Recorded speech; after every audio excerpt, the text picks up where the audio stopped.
የዓለም ሀያላን ሀገራት አላየንም አልሰማንም የማለት ያህል ችላ ይላሉ። እስራኤል ሀያል ሀገር ናት። ድንገት ለሶማሊላንድ የሀገርነት እውቅና ስትሰጥ ሶማሊያውያን የሚገቡበት አጥተዋል። አይተኩሱ ነገር ሞቃዲሾ ራሷ ነፍስ የላትም። አይደለም ቴልአቪቭ ጅግጅጋ የሚደርስ ድሮን አልታጠቀችም።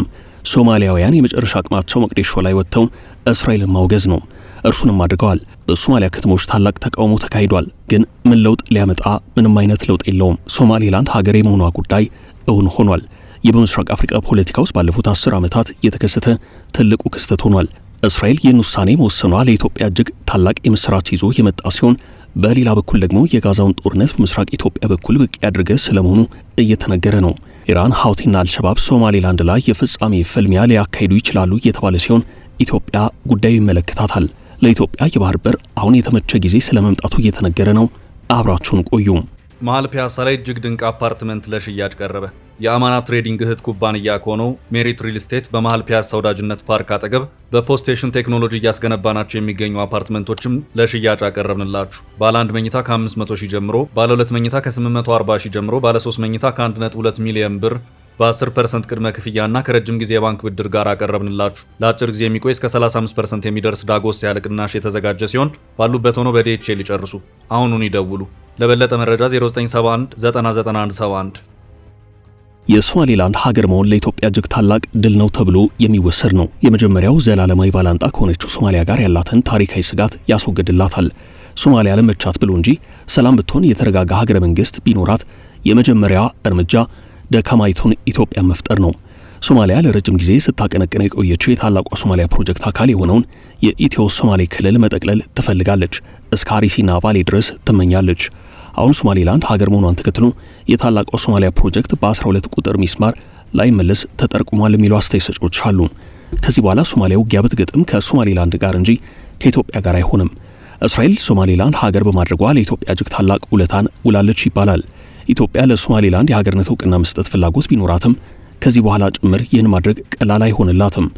ለሶማሌላንድ ራሷ እውቅና ከምትሰጥ ይልቅ ሌሎች ሀገራት ቢሰጡላት ይሻላታል። ምክንያቱም ኢትዮጵያ ለአፍሪካ ህብረት መቀመጫ ሀገር እንደመሆኗ አዲስ ሀገር እንዲፈጠር መተባበሩ ቅያሜ ውስጥ የሚከታት ነው። ኢትዮጵያ ለአፍሪካ ህብረት አንድነትና ህብረት እንጂ መገነጣጠል ላይ የመቆም ታሪክ ስለሌላት ይህን ታሪኳን ለማስቀጠል ስትል በሶማሌላንድ ጉዳይ ውስጡን ለቄስ ብላ እስካሁን በዝምቷ ገፍታለች። በሀገር ቤትም እንዲሁ የተገንጣይ ቡድኖችን እንቅስቃሴ የሚደግፍ እርምጃ የወሰደች ስለመሆኑ በትችት መልክ አስተያየት ሊሰጥበት የሚችል ነው። እናም ኢትዮጵያ ከግራም ከቀኝም ያለውን ጉዳይ በጥንቃቄ ልታስኬደው እንደሚገባ ነው አብዝቶ የሚመከረው። የውጭ ጉዳይ ሚኒስትሩ ጌዲዮን ጢሞቴዎስ ማክሰኞ ዕለት በህዝብ ተወካዮች ምክር ቤት ተገኝተው ከምክር ቤት በውጭ ጉዳይ ፖሊሲ ዙሪያ ለተነሱላቸው ጥያቄዎች ምላሽ ሲሰጡ የምክር ቤት አባላት ኢትዮጵያ ከሶማሌላንድ ጋር አድርጋ የነበረውን የመግባቢያ ስምምነት እንዲሁም ከሶማሊያ ጋር ዘግይቶ የተፈረመውን የአንካራ ስምምነት እምን ደረሰ በማለት ጠይቀዋቸዋል። በተመሳሳይ እስራኤል ለሶማሌላንድ የሰጠችውን የሀገርነት እውቅና ተከትሎ ኢትዮጵያ ሁለተኛዋ ቀጠናዊት ሀገር ልትሆን ትችላለች ወይ በሚል ተጠይቀዋል። እርሳቸው ሲመልሱ ሆኖም የውጭ ጉዳይ ሚኒስትሩ ግልጽ የሆነ ምላሽ እንዳልሰጡ ነው የተዘገበው። በዚህም ኢትዮጵያ በሶማሌላንድ ጉዳይ የማድፈጥ ውሳኔን እየተከተለች ነው የሚል አስተያየት ይሰማል።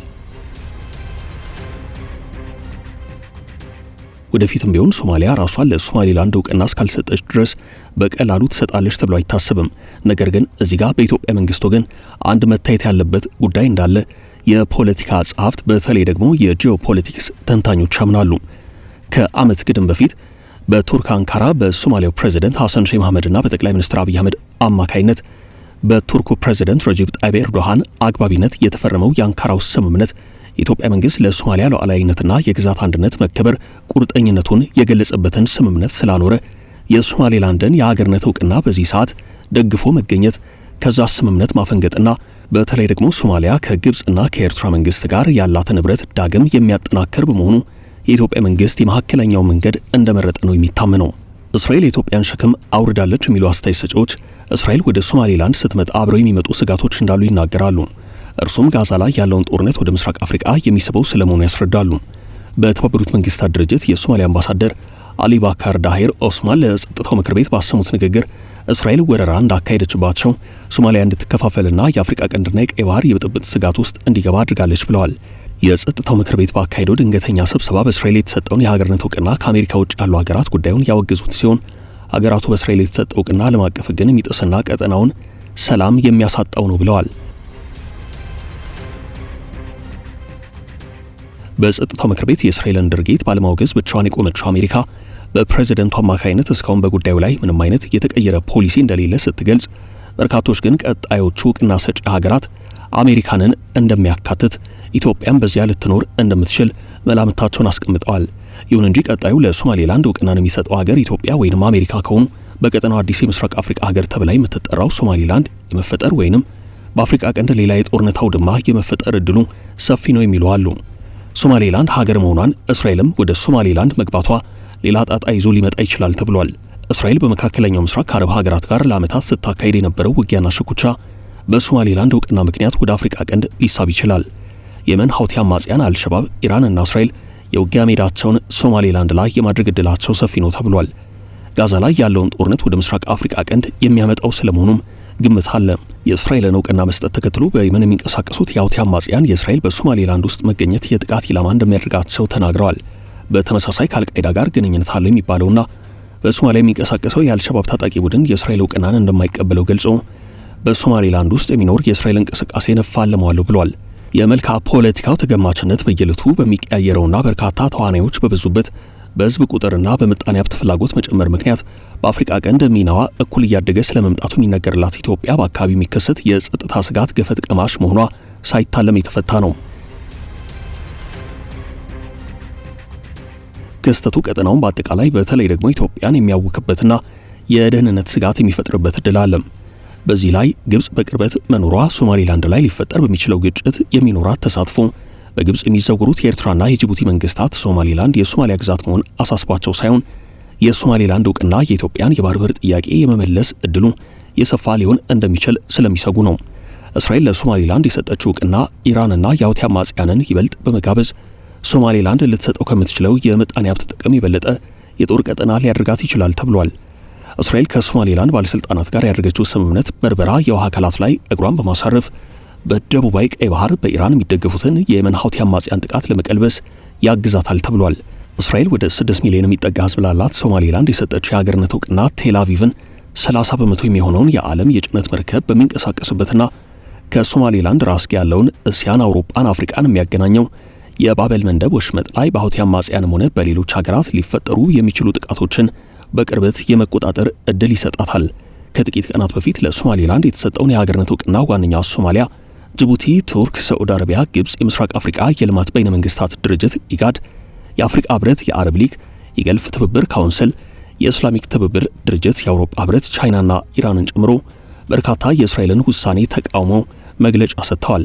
በኢትዮጵያ ባለስልጣናት በኩል ሊወሰዱ የሚችሉ ማናቸውም ውሳኔዎች ሌላኛው የጂኦፖለቲካ መልክ መነሻ ሊሆን ስለሚችሉ በትልቁ ሊታሰብባቸው ግድ ይላል። ኢትዮጵያ ለይምሰልም ቢሆን እንደ ጎረቤት ሀገርና እንደ አፍሪካ ህብረት መቀመጫ የሶማሊያ ሉዓላዊነት እንዲጠበቅ እፈልጋለሁ የሚል የለበጣ መግለጫ ትሰጣለች ብለው እየጠበቁ የነበሩ ሲሆን ኢትዮጵያ ከተባበሩት አረብ ኤምሬቶች፣ ቱርክ፣ ሶማሌላንድ፣ አሜሪካ፣ እስራኤልና ከጎረቤት ሀገራት ጋር የተለያዩ ግንኙነቶች ስላሏት ጥንቃቄው ከሀገራቱ ጋር ባላት ግንኙነት ምክንያት ሊፈጠር የሚችል ቀውስ በማሰብ ሊሆን ይገባል ተብሏል። ኢትዮጵያ በዚያው ልክ ጠላቶችም ያሏት በመሆኑ አሁንም የምትናገረውን የምታደርገው ቀጣይ እርምጃ ምንም ይሁን ምን ጥሩ ያልሆነ ውጤት ሊኖረው ይችላል። እስራኤል፣ የመን፣ ቱርክ፣ ሳዑዲ አረቢያ፣ ኤርትራን ጨምሮ ሌሎች ተዋናያን ባሉበት ቀጠና ነገሮችን በጥሞና መመልከት ያስፈልጋታል። ሶማሌላንድ ከእስራኤል ያገኘችው እውቅና የሀገርነት ጥያቄዋን ወደ ጥሩ መንገድ ያስገባ ቢሆንም ቀጠናውን ሶማሌላንድን ለውክልና ጦርነት ሊዳርግ እንደሚችል ተንታኞች ስጋታቸውን ይገልጻሉ። ኢትዮጵያ የባህር በር ፍላጎቷ እየጨመረ ቢመጣም ለማሳካት ግን ቀጠናው ውስጥ ጠላት ማብዛት የለባትም የሚሉ ተንታኞች በሶማሊያ በኩል ወደ ኢትዮጵያ ሊመጣ የሚችል የጸጥታ ስጋት ያን ያህል ሊሆን ይችላል ብለዋል። በአፍሪካ ቀንድ ከፍተኛ የህዝብ ቁጥር ይዛ ቀጠናው ሊበጠበጥ ቢችል ከየትኛውም ሀገር በላይ ተጎጂዋ ኢትዮጵያ በመሆኗ ከማን ምን መቀበልና ምን መስጠት እንዲሁም ምን አይነት ውግንና ማድረግ አለብኝ የሚል ብልሃታዊ አካሄድ እንጂ ጦረኛ አይነት ፖሊሲ መከተል እንደማይኖርባት ተንታኞች መክረዋል። አልሸባብ በሁሉም ላይ እየፎከረ ነው። የጂሃድ ጦርነት አውጃለሁ ብሏል። የአልሸባብ የጥቃት መጠን ከሶማሊያ ያለፈ በሐሳብ እንጂ ኢትዮጵያን ኢላማ ማድረግ የሚችልበት እድል ጠባብ ነው። ከአልሸባብ ይልቅ በሶማሊያና በሶማሌላንድ መካከል ሊፈጠር በሚችል ጦርነት ወይንም ግጭት ምክንያት ኢትዮጵያ ጣልቃ እንድትገባ ልትጠየቅ ትችላለች። በጋዛ የሰላም አስከባሪ ጦር እንድታዋጣ በአሜሪካ የተጠየቀችው ኢትዮጵያ የእስራኤልን ወደ ምስራቅ አፍሪካ ቀንድ መምጣት ተከትሎ ለሚከተለው ከባድ ቀውስ ወይንም ስጋት አረጋጊ ኃይል ሆና በቀዳሚነት የመታጨቷ እድል ሰፊ መሆኑ የብዙዎች ግምት ነው። የእስራኤል ወደ ቀጠናው መምጣት በፈጠረው አዲስ የጂኦፖለቲካ ክስተት ምክንያት ኢትዮጵያ በሰጥቶ መቀበል መርህ የባህር በር ለማግኘትና አድርጋ የነበረውን ስምምነት ሶማሌላንድ የእውቅናዋ ጥያቄ ዓለም አቀፍ አጀንዳ በመሆኑ ከኢትዮጵያ ጋር ገብታ የነበረው የመግባቢያ ስምምነት ላይ እምብዛም ፍላጎት ላይኖራት ይችላል የሚሉ አስተያየት ሰጪዎች አሉ። ግን ሶማሌላንድ በዚህ ሰዓት ከእስራኤል በተጨማሪ በርከት ያሉ ሀገራት የሀገርነት እውቅና እንዲሰጧት ትፈልጋለች። የሀገርነት እውቅና ከሚሰጧት ጋር ነው ረጅሙን ርቀት መጓዝ የምትሻው። በዚህ በኩል ደግሞ ኢትዮጵያ ከቀዳሚዎቹ ተርታ እንድትሰለፍ ትፈልጋለች። ነገር ግን ኢትዮጵያ ጉራ የምትሆን ከሆነና በሌሎች ሀገራት የመቀደም ዕድሏ የበዛ ከሆነ አስቀድማ የተፈራረመችው የመግባቢያ ስምምነት የሶማሌላንድን የመደራደር አቅም ከፍ ሊያደርገው ስለሚችል በኢትዮጵያ ወገን ያለው የባህር በር ፍላጎት ሌላ አዲስ ፈተና ሊጋረጥበት እንደሚችል ይነገራል። ሆኖም ሶማሌላንድ ኢትዮጵያን አብዝታ ትፈልጋታለች። ጎረቤቷ ናት። ረጅም ድንበር ከእርሷ ጋር ትጋራለች። ኢትዮጵያ የአሰብ ወደብን ለማግኘት የምታደርገው እንቅስቃሴ ከጅቡቲ ጋር የሚደረጉ ዲፕሎማሲያዊ ምልልሶች እንዲሁም ኢትዮጵያ በጅቡቲ ወደብ ላይ ጥገኛ ሆና የመቆየቷን ጉዳይ ሊያሳጥረው ይችላል። አንድ ነገር ግን አብቅቷል። የታላቋ ሶማሊያ ፕሮጀክት ላይመለስ ተቀብሯል ነው እየተባለ የሚገኘው። አበቃን። መልካም ጊዜ ተመኘን።